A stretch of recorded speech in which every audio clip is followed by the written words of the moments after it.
Welcome back to the Jessyl and Alex podcast, episode 6. If you're with us this far in the season, you know by now that we are taking topics from our listeners and we're just rapping on them and what we know and our experience. Today's topic from a beautiful listener. I guess I was not anonymous enough in the first episode, so we're going to say this is listener. What's the first name? Kay. Listener Kay. Thank you for calling in today from whatever aspect in the world. So wherever you're at in the world, thank you for your question. We miss you. Thank you so much for everything. The light. Jessyl doesn't like the bright lights. I actually have now learned how to live with it. When I did the TEDx, the lights were bright and you couldn't see anything past like the first 3 rows. It was a little intimidating at first, but you get used to it. So we're on episode 2 of her having a bright light in her face. We're just prepping her for the big stage, the season finale. That's your thing, not mine. All right, so what are we talking about today? We are, the question, if I recall, I did not listen to it recently, but it was something around pregnancy, marriage, and I guess the relational changes that one undergoes while also in this journey. Which, yeah, we know that there's many. So I don't know what specifically, but I mean, we can talk about our journey and what we've experienced and what we've learned and what we've noticed and what we're still learning. I'm going to let you kick it off. It's always so fun when you do that. Yeah. I mean, for me, the first thing that comes to mind is when I think back of my first pregnancy and all the changes that we undergo, like everyone says it, like I feel like it's not a secret, like, oh, you're hormonal, things change, blah, blah, blah. But me personally, like within myself, I didn't necessarily see or feel that or know that or even know how to express that. So just being in the thick of it, like you don't actually know, like, oh, I was okay with this yesterday and now next week I'm like annoyed by it. And now, like the communication aspect of being able to say that to your partner. And then the power went out just like that. Why is the true mic still on? That's real cute. Real cute. You see, this is why we don't record podcasts. This one. This is why we don't record podcasts. Let me go to the close the line. I'm gonna have to set them up again. Well, one thing we can do, Alice, is we can go on solar panels and turn on the AC. All right. Let me you want to turn off the room AC or you want to turn off our AC?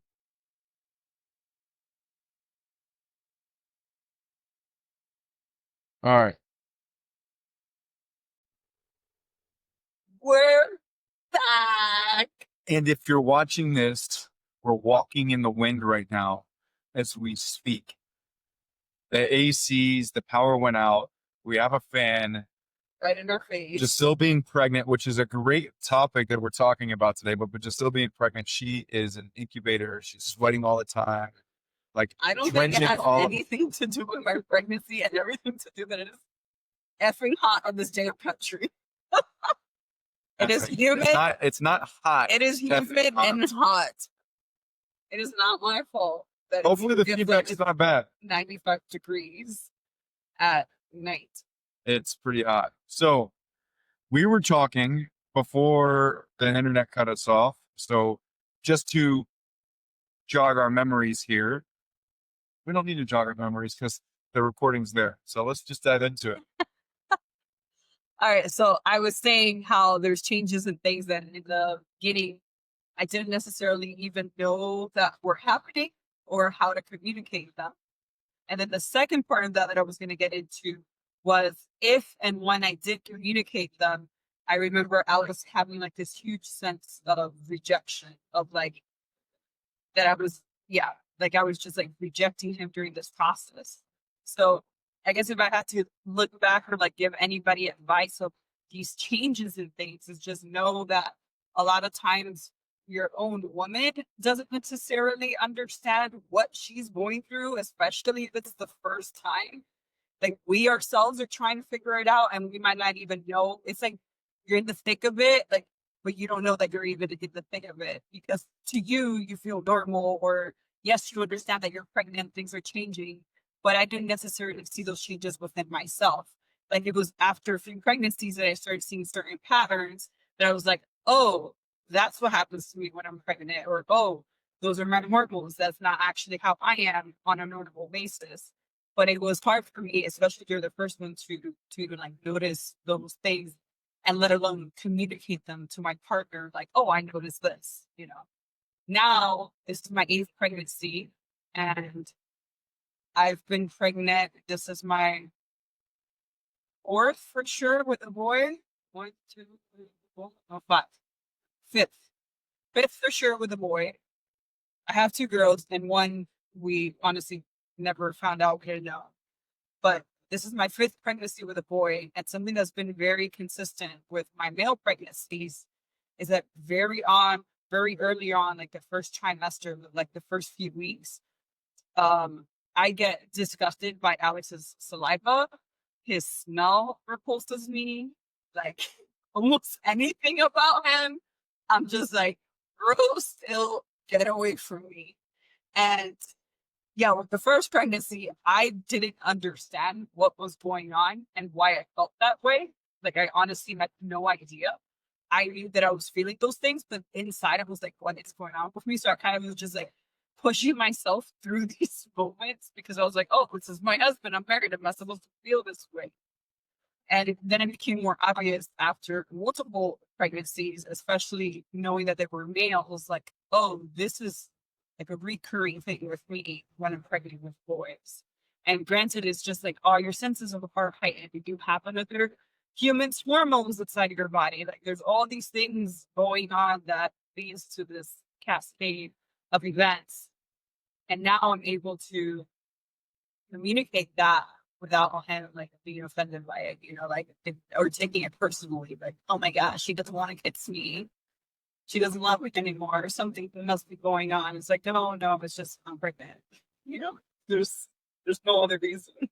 And for men, TV culture tells us that women when they're pregnant and they're hormonal, they're crazy, right? Like they made it to where the woman is always you just have to be tiptoeing. So I think it now that I look back at that moment, being surrounding myself with men that have already been through it, or educating myself with material that helps me understand the woman's body more throughout this process, because the hormonal changes, it is so significant for women. So I didn't know that at the very beginning of her pregnancy, with Grayson, and it was challenging. Even with Kanan too, because I was still new, right? It was the second pregnancy, but I didn't start understanding things. There's like real changes Until the free birthing process for our. I mean, you were also very heavily focused on work at that era of our relationship. Like whole life was a few hours a day and sometimes weekends, but mostly like his world revolved around work. So understanding me and what's going on with me in the home life wasn't really a priority or what. And once again, like I also didn't have the communication skills at the time for myself to advocate for myself. What I was going through, what I was. I mean, I will say that I never missed an appointment that she had when we were in the system. Like when we were going to appointments, that was a priority for me because I always wanted to be there to know more I felt like that's how I was able to support her in the process, was being there for appointments and understanding, like trying to understand what the doctors were saying. Now we don't go to appointments. So. No, and honestly, I'm not saying don't go to appointments or it does support, doesn't support. But at the end of the day, it's what you're doing day in and day out for your partner that counts more than anything than whether you show up to an appointment or not, because you can show up to all the appointments and if you're not truly understanding and taking care of them and going that extra mile while they're pregnant, taking care of them, making breakfast, doing the little things that mean a lot to them, especially like that first trimester. With my first, I remember I had an exhaustion that I could not understand for the first 7 weeks. I didn't even know I was pregnant till like 6 or 7 weeks. And I could not stay awake. Like I was constantly sleeping. And I was like, why am I so tired? Why am I so exhausted? Like it is real. That exhaustion is real. And especially if you don't even know you're pregnant, you're just like, what is going on? So, I think at any moment in our lives, we should never look at our partners and be upset with them, but just meet them where they are and try to understand that we're all undergoing our own processes. And sometimes we don't even know or we can't explain what it is at the time. And the last thing we need is a partner who's like belittling us or getting into us for whatever reason. So, respect each other and just meet them where they are. Like, hey, I've noticed you've been sleeping extra or you're tired. Like, is everything okay? Or do you want to get checked out? Or how can I help you? But how can I be of assistance in this phase for you? And having a bunch of questions because I can tell you, like looking back on the first couple pregnancies, if I would have just had curiosity and asked her like, hey, how can I be of service to you, or how can I, assist? Like, what is it that's going on, or tell me.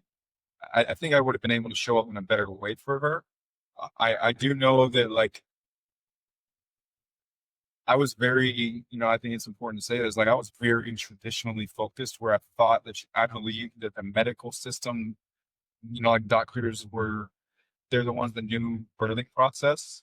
I will say that now, being being in it and seeing it, that this is a natural process that's more of an intuition based with the woman. So the first pregnancy, I was like, oh, we need to go to the doctors. We need to go to the doctors. Like something was wrong. Like, hey, we should get checked up, or this or this or this or this.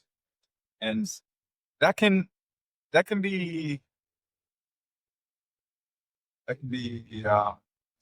depending on who's listening to this, like it can not be helpful, and it could be kind of controlling in a sense. Does that make sense? What I'm trying to say. I think so. Um, Yeah, at the end of the day, I'm more so want to speak on just respecting one another within the decisions being made and understand that, especially if this is your first time going through this process, that there's going to be things you guys disagree on. There's going to be things that are going to need further discussion. And it doesn't mean it's the end of the world. Like you're gonna figure it out. It's just part of the process. Just like anything we go through when it's the first time, like you're dealing with another person with different opinions, with different beliefs.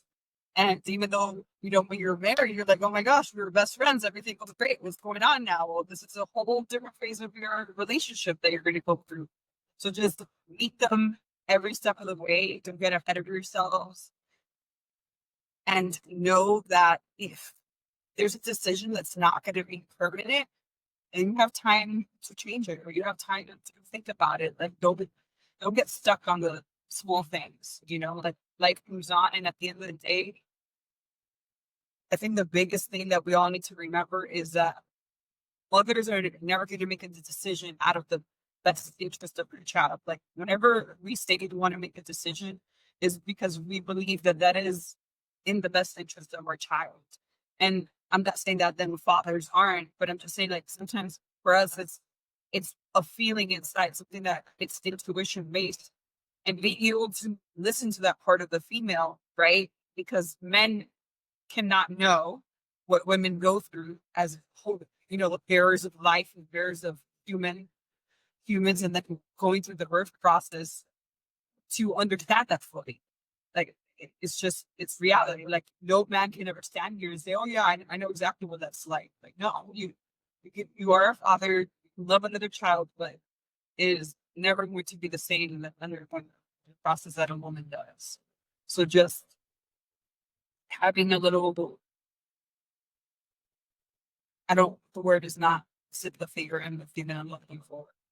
But I guess like understanding to me the woman of where she is and having curiosity around why is she making the choices that she's making? Where is this coming from? And if you believe that women do have this internal knowing, that the chances are that their decision making is coming from that place. And I'm not saying this is for all women. Some women are not like that whatsoever, and they're all about the science and the facts and whatever the medical system says, and so be it. Whatever works for anyone. Just have conversations, have curiosity, respect each other, and do the best that you can Yeah, with the information you have.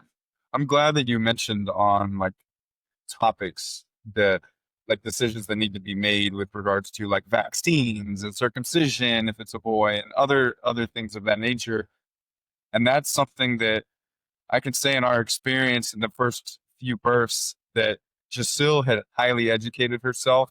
And for me, I didn't. I just was more of a traditionalist. I was following kind of what I went through because that's how it in my opinion, it turned out perfect, right? Like it turned out the way that it's supposed to be. But now, as I sit back and I've immersed myself in the information and reading and facts and things of that nature, I think it's important for both parties to do research and to do look at the science behind circumcision and vaccines and things of that nature. Have a conversation and have a direction on where they want to go, because if one does it and the other doesn't, there may be not may like there's going to be some disagreements, and one person may be making a decision based off of the facts or the research that they've done, and the other one's just going off of beliefs, and they could be it could harm. I say harm. It could cause a lot of rift in your relationship.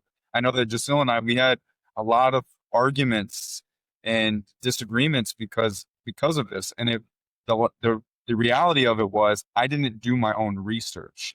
So for us men, if we're tied up into work, if we're tied up into providing for our families, we're just like, hey, this is like, we have this idea of like where we want to go with it. And then the woman is doing the research because they're involved in it. Like they're holding life inside of them. They want to make the best decision for their child. And the man does too. But where I'm going with this is men being able to put more into the process is educating yourself and being familiar with the different things that come with the different topics that come with childbirth and how you want to navigate that. And I think another piece is for those that are going that are going to birth in a hospital, communicating what the woman's wants are, like the desires, like understanding what she wants in these decisions, because not all it's, the woman, in Jessyl's instance, and when we were first in the hospital with our oldest, they were trying to do things that she wasn't really coherent. Like she was in the process, and I could have been the voice for her to be able to make sure that we are going with what her wishes are. And these are things that when I look at it now on the first pregnancy, I wasn't that because I didn't know. And that can be an excuse, or if you're listening to this as a woman that is about to give birth and wants your husband to be educated, or if you're a man listening to this, that is the piece where we can show up for our wives and for our partners, is educating ourselves in the process, is asking the questions, getting on what her desires and wishes are, and being that voice and that support system for her in that time and this very sacred space and time. And then also diving into our own fears of, for us, the last 4 births have been at home. They've been free births. So having to dive into what am I scared? What am I afraid of when it comes to birth? Because now seeing birth on a different side, I have full confidence in my wife being able to birth our children. And there's not fear of having a birth at home. And it's all about just educating for whatever fears that I had. So I was looking up on the material that she was providing me and other things of, okay, what if this was to happen? How can I combat it? What if this was to happen? How can I fix this? Blah, blah, blah. Being prepared in that sense. But ultimately, that type of studying and reading and understanding put me at ease to be able to hold a better space for my wife. Because at the end of the day, how I can best support my wife in the free birthing or the birthing space is to create a safe container. And so like that's when I think about how have I played a part in that, especially the last three, I've really focused in on how I can show up while she's birthing and being the best grounded presence that she can have. And also, getting water and whatever she needs in that moment. Yeah. And I will say, yes, I have had free birth and I am a huge advocate for it. But I think that the best place for any woman to give birth is where she feels the safest. And if you say that that is the hospital for you, then that is exactly where you should go. Because some women will just, be agonizing and in more stress if they were to stay home because they want the doctors, they want the epidural, they want the medical system. Then that's exactly where you should go to give birth. That is where you feel safest. Then go ahead. For me, that is not the case. That is not where I feel safest. I'm not interested in birthing in that system in that way.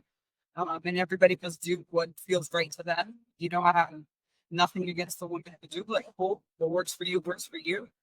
I think that the biggest thing about all of this too is just having informed consent and knowing that the moment you enter a hospital, for the majority of times, you are under their authority, their rule, whatever they say goes. You can have a birth plan and bump to the midwife or doctor all you want. At the end of the day, they have a rule book and they're going to go by it. And your birth plan, it is not above that rule book. So just be clear on that and know that at the end of the day, you go into a hospital and things are not going on the timeline that their rule book says, and their rule book comes into play and your birth plan goes out the window. So just being very clear that your birth plan has limitations, your birth plan has red tape. It's that American system. And same goes even for home births and midwives. Midwives also, especially if they're licensed midwives, have rulebooks. They want to continue having their license, and most of them will not risk that license because a desire you have if it goes against what they've been licensed for. So asking those questions in the beginning to whoever your provider is, I think is the most important thing. And when I say asking those questions, not saying, well, if I want this, will you let me do it? Because they'll probably say, yeah. Ask them the hard questions. Hey, I've been in labor for 3 days. What is your protocol? The baby is breech. What is your protocol? Like asking those questions of like, in case of those very specific emergencies, what is their protocol? Because they will show you who they are in that moment. And there are midwives who will tell you, well, we're calling the hospital. Well, you're going to transfer. Well, no, I've never. And ask them, how many breech births have you assisted? How many this, that? Like, ask all those questions. Don't only ask the basic questions because you're going to get basic answers. And then when it comes to the thick of it, that's where you're going to find out who your provider really is. Because like for me, when I first went into the hospital, they did the whole, the fetal monitors, those are optional. We will only check you every few hours. You can take them off, blah, blah, blah. Well, when I was in labor in the thick of it, guess what they said? No, you can't take it off. You have to keep it on no matter what.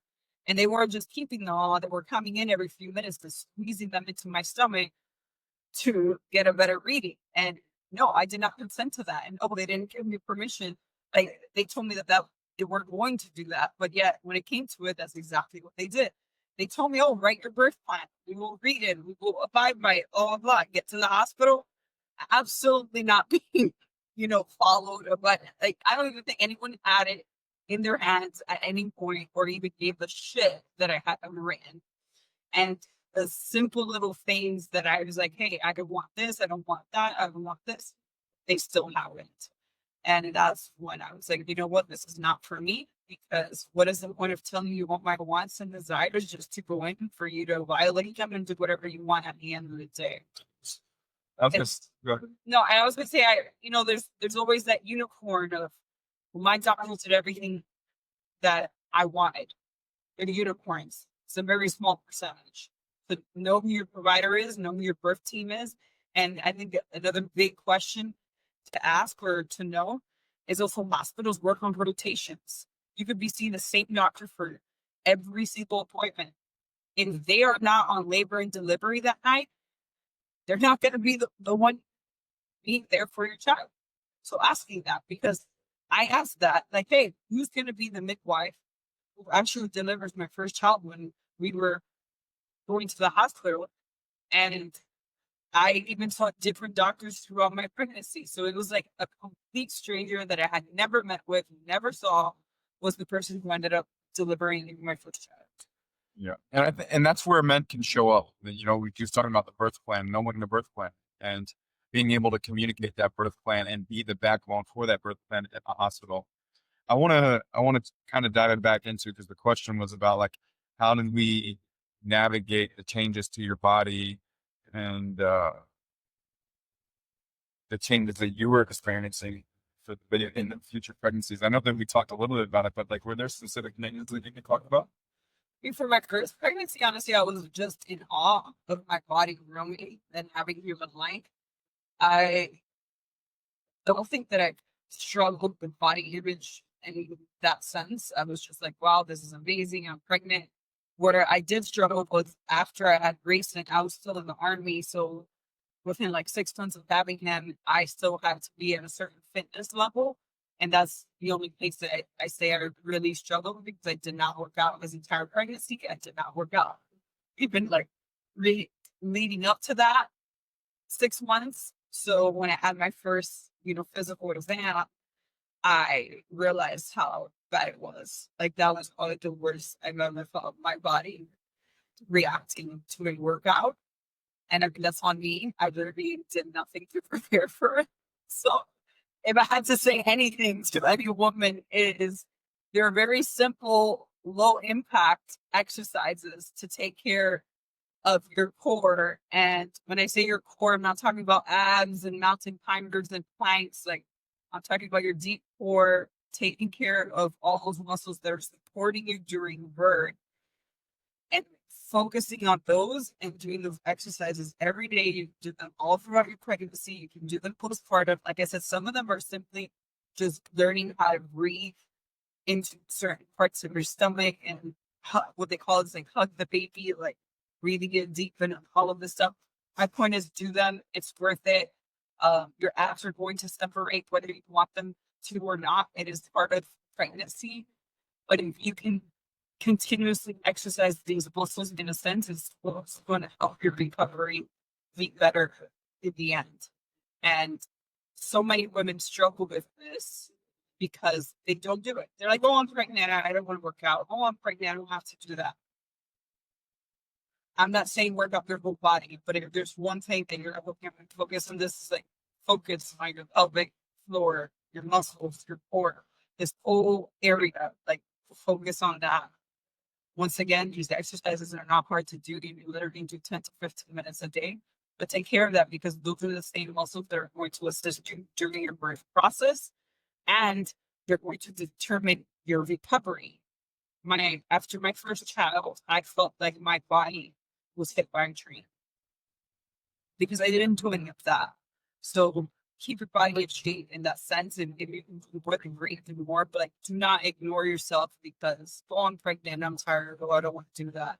And I mean, if you do, you'll have to pay for it. That's all. So you're gonna pay for it.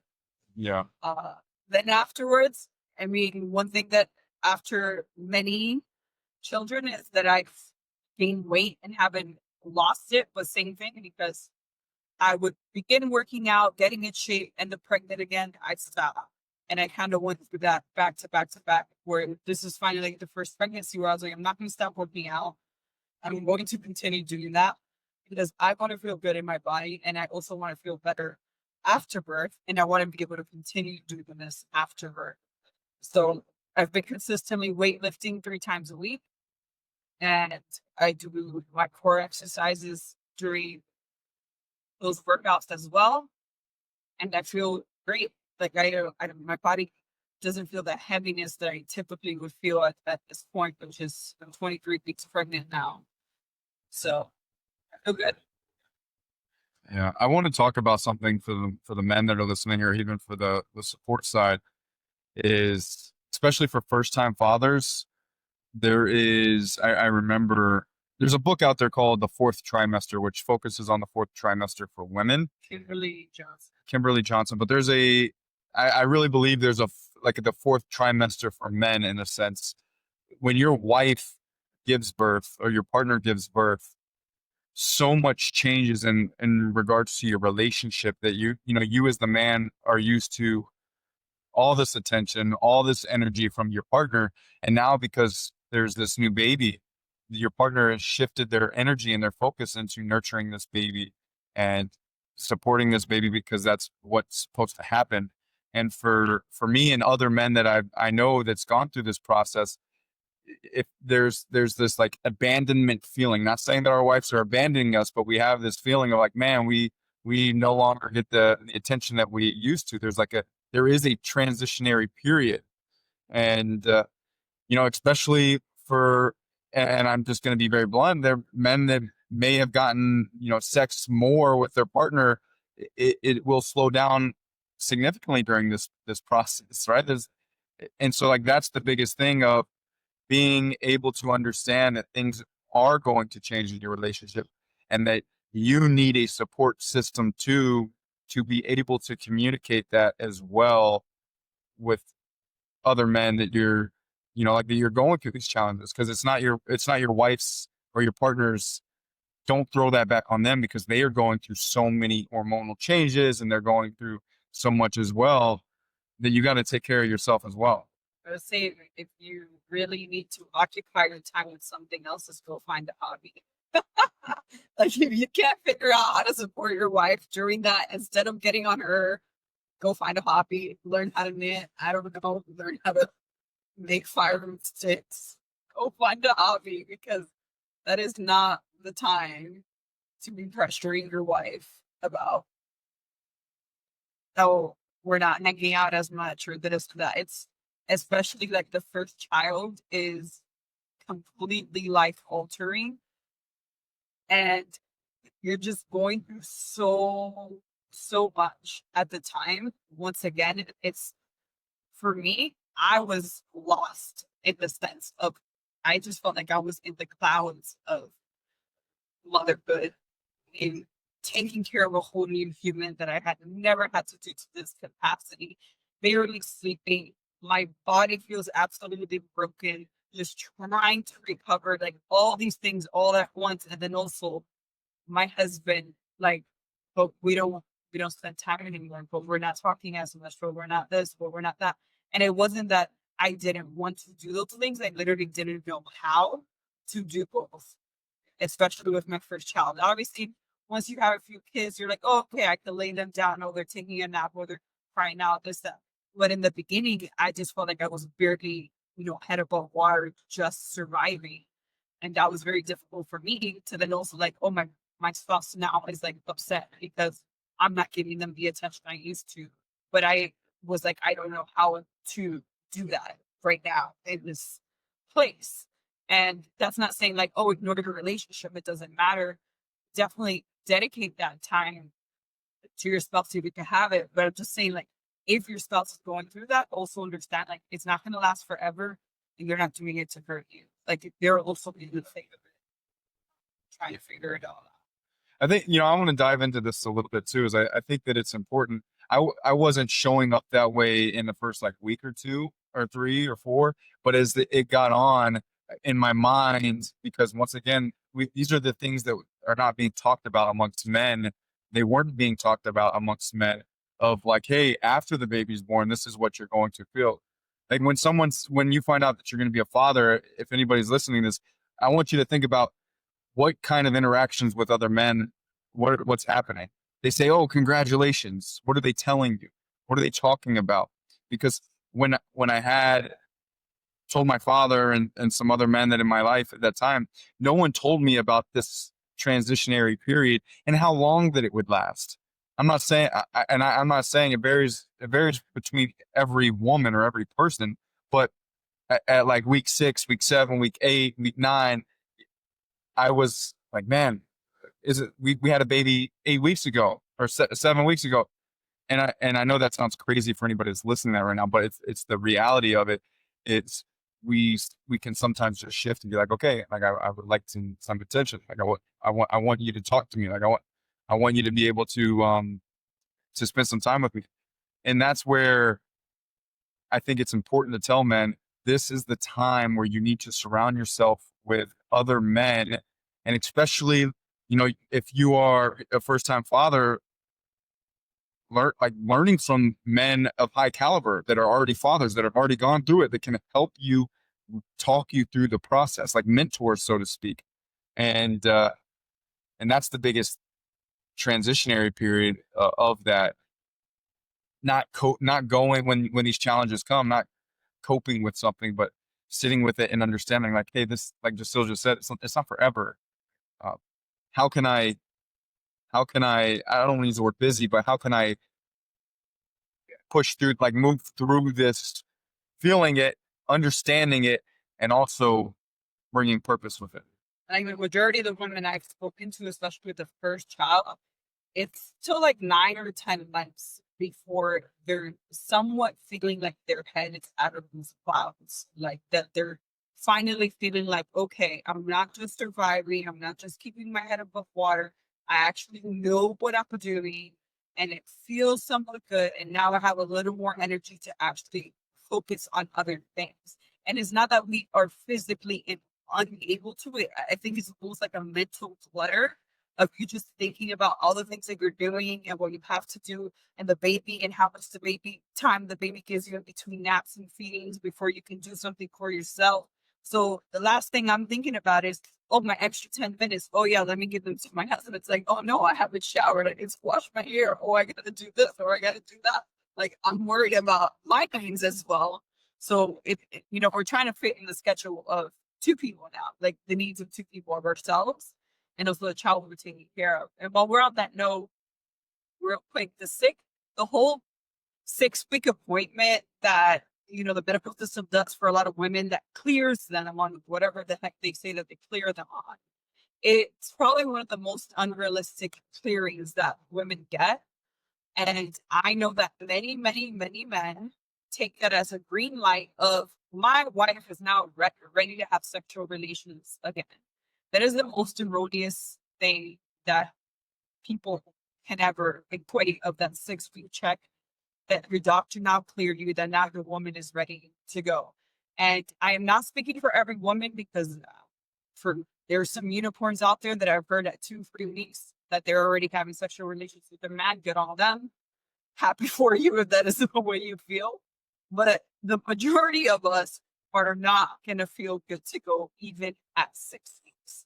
And, there's been a few little reels and memes that go viral out there saying like, we have a dinner sized plate wound essentially inside our body now healed. That is not completely healed after 6 weeks. And for every woman, it's not the same because depending on the birth process, if a woman had a very traumatic birth process, sometimes it takes them months before everything is healed or even feeling good. So all this to say, you might have a dry spell in your relationship.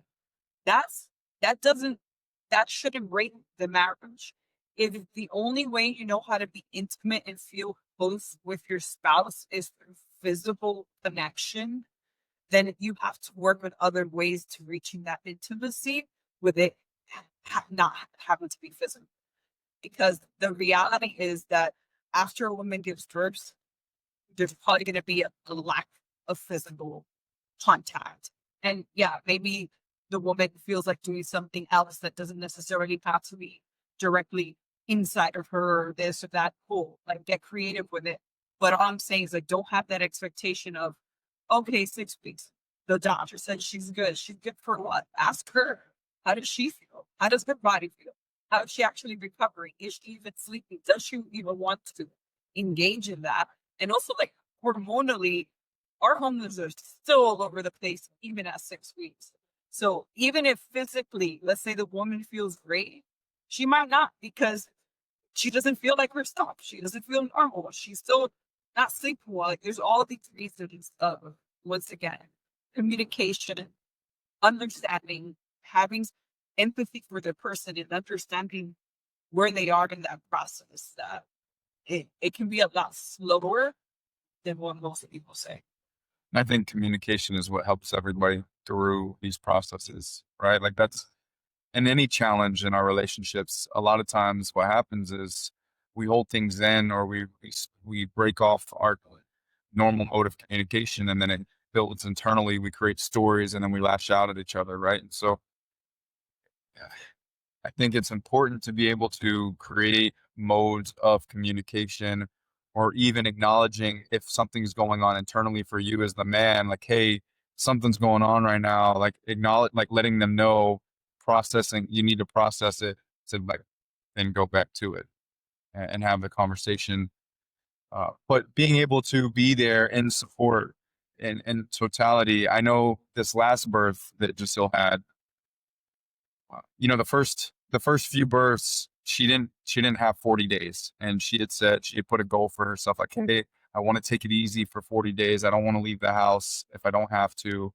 And being able to see her do that, and there was one time I think that she went out because our son had a surf competition, but other than that, It's paperwork and like 10 days. yeah, and for Liam's paperwork, but mostly being able to see that relationship and how much time she was able to spend with Liam, like with our child. Now that for me, I feel like that's a non-negotiable, especially with what we experienced with Liam and where he's no longer with us. She got to spend 40 days with him, like not away, not busy doing something. And that's something I've never been able to do because Lumi, who was our last child 5 years ago, Alex was still in the Navy. And at the time, it just coincided with the beginning of COVID. So he was able to stay home 12 weeks because I had never even clarified that for myself. I had never made that an expectation. I was doing things like within a few days. Like I was up, putting groceries away, having to get things for the kids, helping him with the kids, this, that. Like I was already doing things every other, like every postpartum, like very quickly. With what Grayson, he only had like 3 days out. Well, yeah, they only gave me 3 days, and I had to go back to work. So, and thankfully, I had my grandmother for 3 weeks and then my mom for 3 weeks. But again, I was doing a lot of things. Like, granted, they were there to help and all this, but I was like, oh, it's my house. I'm open that knows where everything goes and how to do things. So I was just like up and about and doing all these things. So if you can save, put money apart, if there's anything that you put your efforts towards is being able to just be with your baby, to connect, to let your body heal, to understand your own process, what you're going through, and just giving that time for yourself. Just it helps so much to just be so relaxed, to not have to worry about the everyday little things. Like I didn't have to worry about who's cleaning, who's cooking, who's washing dishes, what all the kids, this, like that. None of that was worrying because I knew it was taken care of. So I could truly relax and just enjoy the fact that I just had a baby. And, you never had a child, like all you're going to want to do is stare, kiss, cuddle your child in the beginning. Like that's all you're going to want to do. Like for me, every time I go to birth, I'm like, this is all I want to do. So, like, just give your time to do that because they will never be that little again, and it's part of the natural bonding process. Like that's what allows you and helps you to bond to your baby or your baby to you.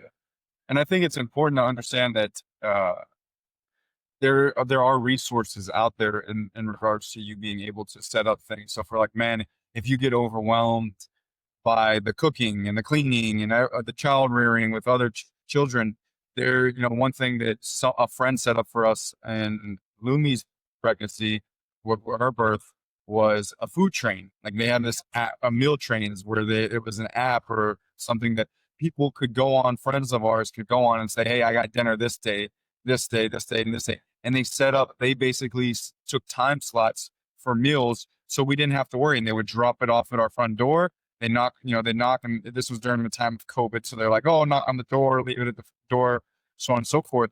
And just small things like that are very helpful.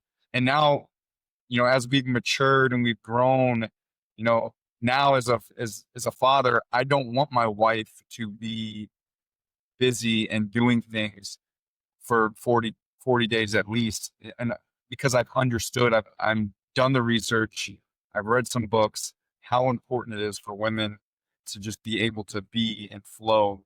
And that's what we need to be talking about, in my opinion, because society, we've pushed women into making money and having to show up in that area, and we've really taken back on the importance of motherhood.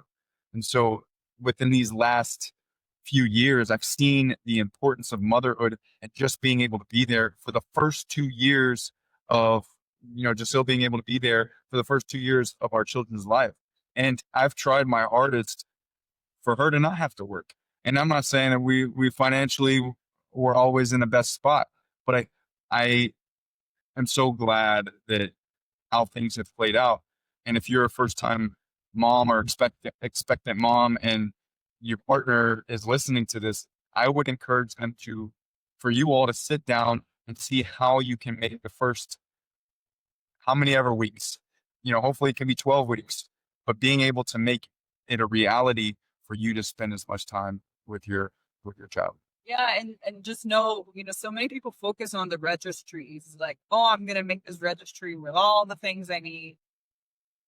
Anybody who has more than 2 or 3 kids will tell you that you're probably not gonna use half of it. Well, you don't need half of it. There's probably a lot of unnecessary things on that registry. I would say stick to the absolute basic. And when I say basic, is like, okay, diapers, blankets, wipes, some onesies, maybe a chair. But instead of asking for that, ask people to contribute to these meal trains or to what do you call these delivery apps, like basically like DoorDash, credit or things like that. So like you guys don't have to worry about the cooking, or if they want to pay for a cleaning service, somebody who comes cleans once a week, does your laundry. Like those things are more important now at the stage of my life where I am than having a registry getting every item off of it. Like I will switch that at any moment. Like if you ask me, do you want everything off your registry or do you want all of this instead? I'd be like, please give me the house, like hands-on help, because that is what lightens your load every day. Not, oh, my kid has the 100 items I put on a registry that, once again, a lot of the times are so useless and unnecessary, but people prioritize them over actually what's going to give you value and time to be there for your child. I just want to close on this because I was thinking about it earlier and I forgot. But in